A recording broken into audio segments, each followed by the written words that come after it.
সোনার শকুন্তলা বুকে পেতাম আমি।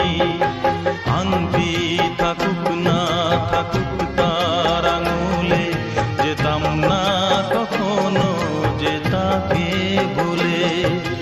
দুষ্মন্ত রাজা যদি হতাম আমি, শকুন্তলাকে চিনে নিতাম আমি।